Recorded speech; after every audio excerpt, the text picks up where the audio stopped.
உங்களுடைய இந்த பொன்னான நேரத்துக்காக நன்றி. நம்ம இன்றைக்கி பார்க்க போகிறது ஒரு சூப்பரான ஒரு சைடிஷ் ரெசிபி தான் பார்க்க போகிறோம். செட்டிநாடு ஸ்டைலில் செய்யக்கூடிய செட்டிநாடு பன்னீர் கிரேவி தான் பார்க்க போகிறோம். வாங்க எப்படி செய்கிறதுன்னு பார்க்கலாம்.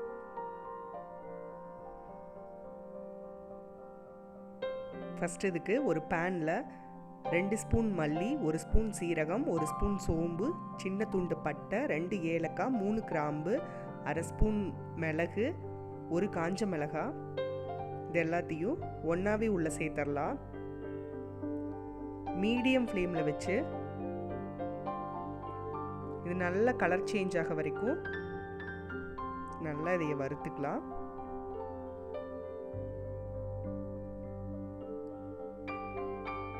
நல்லா வறுபட்டதும்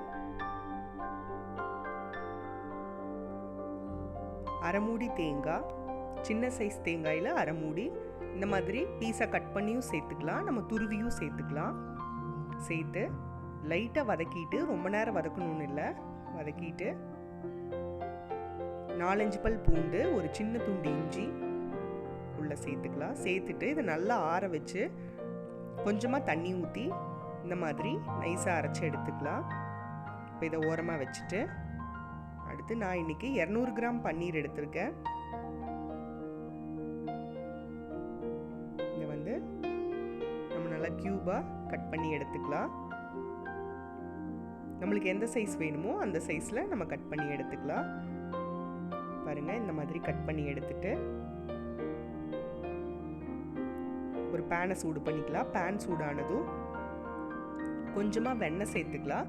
வெண்ணெய்க்கு பதிலாக நம்ம நெய் கூட சேர்த்துக்கலாம். நெய் வேண்டான்னா நம்ம நார்மலாக விடுற ஆயிலும் சேர்த்துக்கலாம். நீங்கள் வெண்ணெய் இல்லை நெய்யினா அதனோட டேஸ்ட் கொஞ்சம் வேறு மாதிரி இருக்கும். இது நல்லா உருகுனதும் கொஞ்சமாக மஞ்சத்தூள் சேர்த்துக்கலாம்,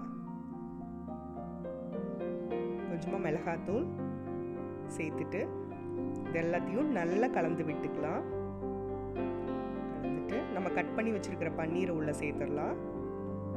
மீடியம் ஃப்ளேமில் வச்சு இதை நல்லா ரோஸ்ட் பண்ணிக்கலாம். இந்த பன்னீர் எல்லாமே லைட்டாக கலர் சேஞ்ச் ஆக வரைக்கும் வறுத்துட்டு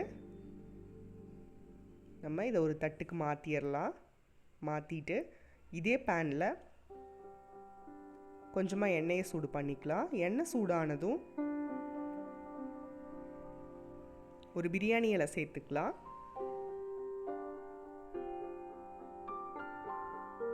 இது கூட 1/2 ஸ்பூன் சோம்பு சேர்த்துட்டு சோம்பு நல்லா பொரிஞ்சதும்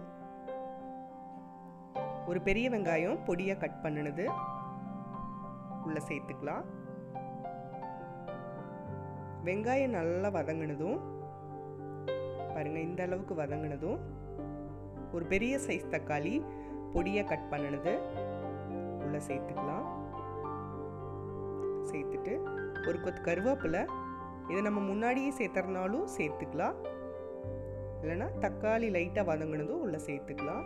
இப்போ தக்காளியை நல்லா வதக்கிட்டு நம்ம அரைச்சி வச்சுருக்கிற மசாலாவை உள்ளே சேர்த்துக்கலாம்.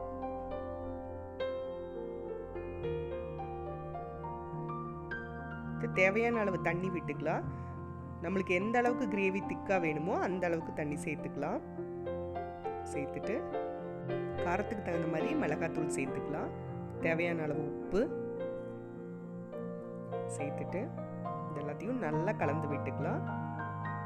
நம்ம தேவைப்பட்டால் இன்னும் கூட கொஞ்சம் தண்ணி விட்டுக்கலாம். இந்த ஸ்டேஜில் ஒரு மூடி போட்டு நல்லா கொதிக்க விடலாம். இந்த மசாலாவோட பச்சை வாசனை போக வரைக்கும். இங்கே பாருங்கள், நல்லா கொதிச்சிருச்சு. ஓப்பன் பண்ணி நல்லா கலந்து விட்டுக்கலாம். இப்போது நம்ம ஆல்ரெடி ரோஸ்ட் பண்ணி வச்சுருக்கிற இந்த பன்னீரை உள்ளே சேர்த்துடலாம். சேர்த்துட்டு மூடி வச்சு ஒரு 2 நிமிஷம் போல் வேக வைக்கலாம். பன்னீர் ரொம்ப நேரம் வேகணும்னு இல்லை, 2 நிமிஷம் போல் வேக வச்சு இதை ஓப்பன் பண்ணி நறுக்குன மல்லி இலை தூவிக்கலாம். தூவி நம்ம ஸ்டவ் ஆஃப் பண்ணிவிட்டு நல்லா கலந்து விட்டுக்கலாம். இப்போ பார்த்தீங்கன்னா நம்மளோட சூப்பரான செட்டிநாடு பன்னீர் கிரேவி ரெடி ஆயிடுச்சு.